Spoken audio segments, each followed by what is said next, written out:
Welcome back to Streamline Entertainment. It is Marvin speaking.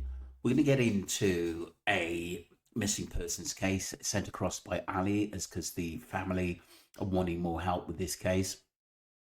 So Gary Shearer, who's a Celtic fan, uh, he went missing in Lanzarote as mystery man urged to come forward. So he was obviously someone saw him with someone.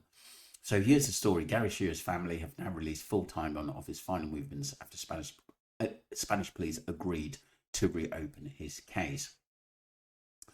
This was by Eva Beatty, a news reporter for the Daily Record, and this was recorded on the 29th of March 2025. So quite some time ago, people, this year. The family of missing Scott Gary Shearer have shed new light on his final hours before vanishing in Lanzarote. The avid Celtic fan disappeared on the Spanish island after arriving to celebrate St. Patrick's Day in 2023. Oh wow. So he's been missing quite a while. He spent the night of March the 16th drinking at a bar 67, was last seen highly intoxicated. Spanish police reopened their case into the disappearance last week after his devastating family visited Lanzarote, and now have reviewing CCTV. His family have been able to provide a timeline of his final hours. They are particularly interested in tracking down a mystery man who was the last person seen interacting with Gary on CCTV in the hope he has vital information. The record previously reported how Gary was last seen just before 1 a.m. on March 17th. Obviously, this is 2023, people, with the mystery man. The CCTV has confirmed that Gary asked directions for this man. His family do not believe him to have anything to do with his disappearance, but are keen to speak to him that hope he can help police. Gary's niece, Darcy Dealey, said it would be great for us to speak to the individuals as he could confirm for sure where Gary was trying to go and in which direction he went, which is key information for us as we or the police are still unsure of the exact direction he went. She said being able to piece together a timeline for the CCTV has given Gary's family greater understanding of the night he disappeared. Darcy said, before we went over to Lanzarote, we weren't sure of the timeline, but I was allowed to view the CCTV, which gave me a better understanding of the timeline of events. They provided me more information about who was interviewed and where they gathered their information from. CCTV photos and videos from the evening of March the 16th confirmed that Gary was seen drinking and socialising at Bar 67, clearing up confusion about his interaction there. Darcy confirmed that shortly after midnight, witnesses saw Gary unconscious outside a shop. He then attempted to call a Spanish taxi company, mistakenly called a Glasgow company. Gary was then captured on CCTV at around 12:49 a.m. on March the 17th with an unidentified man. The CCTV confirmed that Gary asked directions from this man before they enter a CCTV blind spot. The man later returns alone. Gary's exact route after this point remains unknown, leaving a critical gap in the timeline. So worrying. Darcy confirmed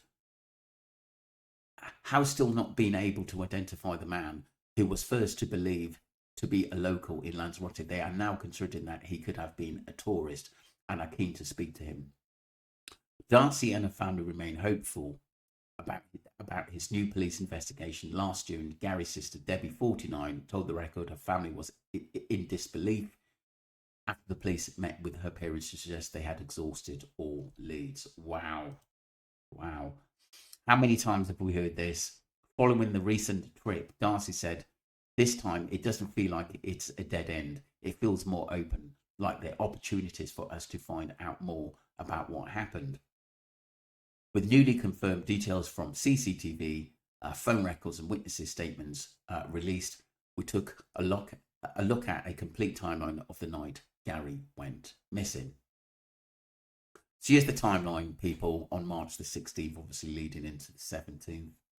So Gary arrived at Ericef Airport, Lanzarote. He checked into his hotel, the Oasis apartment in Puerto del Carmen at 3 p.m. Afternoon, Gary changed into clothes. He was last seen in a green and white hooped Celtic FC shirt, grey shorts, white night trainers with green and yellow trim, and a camouflage man bag. $70 was drawn. Gary took $70 out for the night, leaving the rest of his money and belongings in his hotel safe. Social media post. As he sat by the hotel pool, he posted a photo on Facebook showing his excitement about heading to bar 67. Phone call. Witnesses overheard Gary on the phone laughing and joking with someone. He appeared to be in great spirits. 5:30 p.m. Gary called his mum Anne saying the weather's lovely but windy, going to get food and head to bar 67. And there's a picture of Gary there as well. He's 53. Well, he's 53 years of age then, and he went missing on the 16th of March 2023. So even at bar 67, around 6 p.m, Gary likely arrived at bar 67 after stopping at a spa shop for cigarettes. CCTV and witnesses' confirmation and confusion over whether he was served is clarified by CCTV footage as well as photos and videos, which showed him drinking and socialising. It goes on to say, I think that's everything on that article, people. Yeah. So that is the timeline that they've got, to be honest with you. Obviously, we've heard earlier on about the early hours report that he was seen with someone and they went off the CCTV. The camera shot didn't, the camera CCTV didn't actually catch them with this gent, and this gentleman returned. So they probably went in opposite directions. And he's 5'3" in height and slim build. Gary has black grey hair, brown eyes, his distinctive Gary tattoo on his neck. Such a shame. Really is such a shame. Let's just hope someone or that person who was with him last can get in touch. But like I said, I was asked to put that out there to actually help out. So if anyone knows anything of this case or any other news that they can give me, please let me know. Thank you very much. They've even sort of got pictures of him in Puerto del Carmen, which is absolutely brilliant. So the family are still hopeful they'll find out what happened to him and whether he's still alive or not. I think that's very, very important, because it's a worry if you've got a family member who went missing over 2 years ago, and it's just awful. It really, really is. Right. So yeah, I'll keep an eye on this case. If anything comes up, people, I'll definitely let you know. We'll move on to other cases. This is the second part, people, of missing Gary Watson Shearer. Basically, friends and family are discussing his disappearance. Watch her daily, just no more. It's just so friendly. He would talk away with anybody, and once you get into a conversation, they wouldn't know why you leave. A nice lady reacted out to us to help spread the word on the case of a man who disappeared in Lanzarote 2 years ago travelling to Spain. Gary Shearer vanished hours after arriving for a holiday on the 16th of March 2023. CCTV footage released by Spain's Civil Guard showed the 53-year-old walking with an unidentified man in the early hours of the 17th of March, but the man has never been tracked down. Mr. Shearer's niece, Darcy Deeney, one of the family members going to Spain, told BBC Scotland News they believed something sinister had happened to him. Ms. Deeney said that she hoped someone on the island might have information that would help them understand what happened to Mr. Shearer St. Patrick's Day. Mr. Shearer had messaged his mother, Anne McMurray, at around 17 o'clock to say he had arrived at his hotel on Puerto del Carmen and was going out to bar 67. He was later seen on camera lying unconscious in a doorway near the bar around 1:30 the following day, while other footage showed him walking with a man aged between 60 to 70 with grey hair. They discovered Mr. Shearer's bank card, passport and medicine for his diabetes in his hotel room, but no sign of his phone. They closed the case last year, citing a lack of information. However, Ms. Deeney, who will be joined by Mr. Shearer's mum on the trip to Spain, is hoping that any new information could help restart an investigation. We're just hoping we can spread Gary's story as much as possible.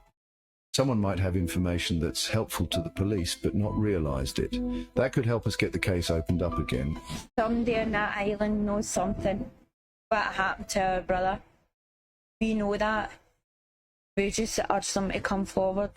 It might not seem much to them, but you never know. It could lead us to where Gary is. Welcome to the dark side of humanity. That was the dark side of humanity, and we were hearing from some of the Gary's family members there. Let's just hope something really comes of it, and that the police have reopened investigations. And I'm glad the families have pushed for this, because there's too many cases that are closed, and the police tend to not have any lines, and you tend to have to sort of push the police over there to get things going again. It's just unbelievable. I know sometimes it can be time consuming, but this is a loved one from a family. But like I said, unless what I find is, such as like the Tenerife stories, unless families go out there and really kick up stink and talk to the papers, then they seem to act more and thinking, look, we don't want this to go worldwide, let's look into it a little bit more. But I'm glad it's reopened again. And I'll do anything, myself and I will do everything in our power to keep this case out there. And if any news comes in, I will keep you updated. Thank you. Yep, that's all the updates for today, people. But thank you very much. And like I said, if any of these cases that we actually cover, there's updates or emergency updates, I'll put them out. Don't forget, obviously, my second channel, Streamline Investigations as well, because obviously we are still looking for Gus, the missing boy who went missing in the outback in Australia. That case is still ongoing, and Ali's giving us updates on that, so go across to that. But thank you, everyone. Take care wherever you are in the world, and don't forget to subscribe to Streamline Entertainment and tell your friends and family. Thank you.